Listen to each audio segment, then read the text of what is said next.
Hello అందరికీ welcome to another video. ఈరోజైతే నేను ఒక హెల్దీ రెసిపీ అయితే చేయబోతున్నాను. అదేంటో మీరే చూడండి. హెల్దీ రెసిపీ అని చెప్పాను కదండి, నేనైతే ఇప్పుడు మినుములతోటి పాయసం అయితే చేస్తున్నాను.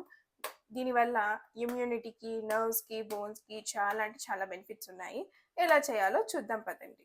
నేనైతే ఒక గ్లాస్ మినుములు అయితే తీసుకుంటున్నానండి. ఈ గ్లాస్ మినుములను అయితే మనం కొంచెం వేపుకోవాలి. ఇప్పుడు నేను 1 స్పూన్ రైస్ అయితే వేసుకున్నాను. ఇది దించే ముందు 2 నిమిషాల ముందు అయితే వేసుకోవాలి. కాబట్టి మనకి మాడకుండా మంచిగా ఉంటుంది. అలాగే ఇది చాలా అంటే చాలా ఈజీగా చేసుకోవచ్చు.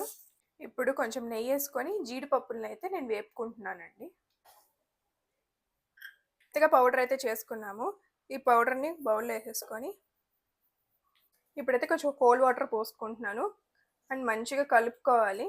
ఇప్పుడైతే దీన్ని నేను వేడి నీళ్ళలో పోసేస్తున్నాను. కిందైతే అడుగంటకుండా ఇలా తిప్పుకుంటూ ఉండాలి. అలాగే ఉండలు కూడా కట్టకుండా ఉంటుంది. చూసారు కదండి ఈ కన్సిస్టెన్సీ. ఇప్పుడైతే నేను కొంచెం బెల్లం అయితే వేసుకుంటున్నాను.